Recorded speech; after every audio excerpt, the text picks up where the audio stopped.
formas. E tem uma aqui também do engenheiro, que é o Murilo Santos, do Grupo de Engenharia e do CREA, que ele pergunta o seguinte: como mudar a logística de transporte com o que já está colocado no momento, né? Essas obras que já estão sem processo de implantação, tem muita coisa, você podia responder esse bloco. Vamos lá.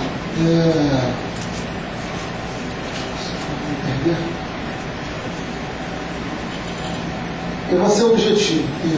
Olha, sobre os táxis têm que servir a cidade. Então a lógica do táxi, ela tem que ser pensada à luz do interesse da cidade. Não pode ser à luz do interesse de determinado grupo, seja quem for, dentro desse serviço. Isso, eu acho que é a essência do trato para a questão do táxi. Eu acho que tem acordo, né, pelo menos desse grupo de taxistas que vem nos procurando e vem debatendo isso. Então, nesse sentido, o poder público ele tem que exercer, primeiro, por um lado, um diálogo amplo com os taxistas. Hoje, o que o poder público faz é a divisão dos taxistas e os joga para um conflito, às vezes físico, na rua, porque o poder público não se faz presente num debate amplo sobre o interesse da cidade diante dos táxis. Então você vê um taxista brigando com o outro, espancando, ameaçando. Na verdade, não é um problema só dos taxistas, é um problema da ausência do poder público que não cria qualquer parâmetro para o funcionamento do táxi. Esse é o ponto, né, crucial, que é abrir o diálogo com os taxistas, o que a cidade precisa do que diz respeito aos taxistas, e a partir daí você montar todo o funcionamento da rede de táxi. Nesse sentido, cabe ao poder público, fundamentalmente, o seu efeito fiscalizador. Hoje, por exemplo, tem toda uma rede dos hotéis que fornecem serviços paralelos de táxi que foge ao controle do poder público, o que não deveria. Hoje tem uma quantidade enorme de táxi pirata que não tem qualquer instrumento de fiscalização do poder público sobre isso. Enfim, então, o que cabe ao poder público é fundamentalmente a fiscalização e o planejamento à luz do diálogo com esses taxistas. Né? Se o aeroporto, que é, por exemplo, um dos grandes problemas hoje em dia, se o aeroporto vai ter um táxi exclusivo, se não vai ter um táxi exclusivo, enfim, e aí os taxistas ficam num conflito, isso tem que ser debatido na cidade. A princípio, é muito ruim qualquer exclusividade de setor. Ao mesmo tempo, tem a questão da segurança. Mas, e aí isso não pode ser resolvido entre os taxistas. O poder público tem que fazer um debate profundo do que é melhor para a cidade, estabelecer um parâmetro nesse ponto.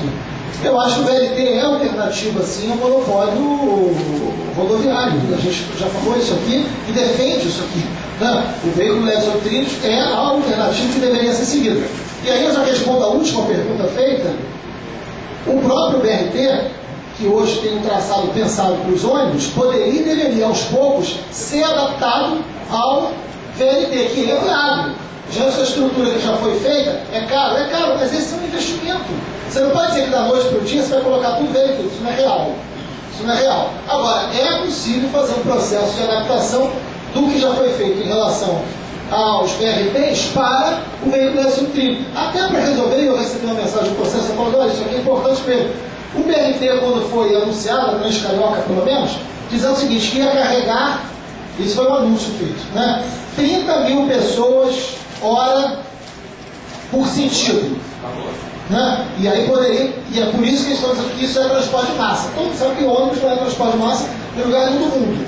Para que isso fosse verdade, 30 mil pessoas hora sentido, o BRT teria que transportar o BRT, cada um deles transporta 160 passageiros. Para atingir esse número do anúncio, então teria que ter um BRT a cada 20 segundos. Né? É isso, ou seja, para transportar, os que estão dizendo transporte, para justificar que é transporte de massa e todo investimento, teria que ter um a cada 20 segundos. O que é evidente que não é. Então é mais do que plausível você pensar na subscrição progressiva por VLT.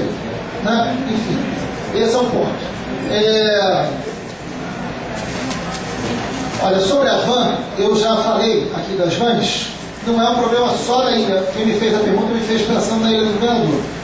Toda a Zona Oeste vive o mesmo drama e outros lugares.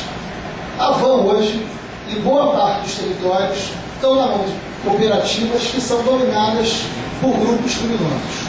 Isso é fato. Né? Isso está escrito lá na CPI de 2008. E muitas vezes tem acordo, porque esse grupo criminoso especificamente, ao contrário de outros, eles transformam o domínio territorial em domínio político. Nem todo grupo criminoso, quando domina o território, transforma o domínio territorial em domínio político. Esse grupo, a milícia, tem projeto de poder, elege as pessoas. E os seus recursos são, inclusive, pensados politicamente. Enfim, né? Já tivemos isso na história recente do Rio de Janeiro. Só tem uma maneira de você enfrentar a lógica das vans e das combis. É o poder público assumir de forma mais corajosa do que tem hoje o enfrentamento desses grupos, dizendo que a licença vai ser individual, que vai haver o controle, e que transporte alternativo tem que ser alternativo. Transporte alternativo não pode substituir transporte público. A van tem que ser pensada para alimentar um sistema público de transporte, não para substituir ou para concorrer com esse sistema. Mas aí tem que ter um poder público que diga isso, em frente ao crime organizado. Não é o caso do que nós temos hoje. Né? Sobre alternativa de horário, de bancos, comércio, esse é um debate que a gente tem que fazer. Eu não tenho condições da gente assumir isso como proposta agora, até porque essa não é uma experiência vivida muito facilmente em outros lugares do mundo. Quando você não pode pensar numa medida dessa pensando só no transporte.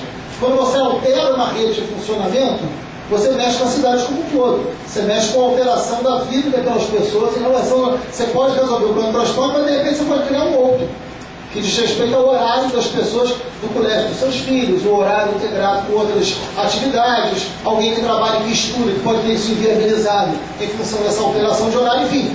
É uma proposta que merece ser debatida, é uma proposta que merece ser pensada, mas não é uma proposta que dá para a gente dizer agora que nós vamos tomar, porque isso mexe com a cidade como um todo. Então a ideia de alterar os horários para facilitar o trânsito, eu acho que ela pode até ser pensada, só que eu acho que a gente tem outras coisas para fazer em relação ao trânsito, anteriores, que deveriam ser testadas antes dessa medida.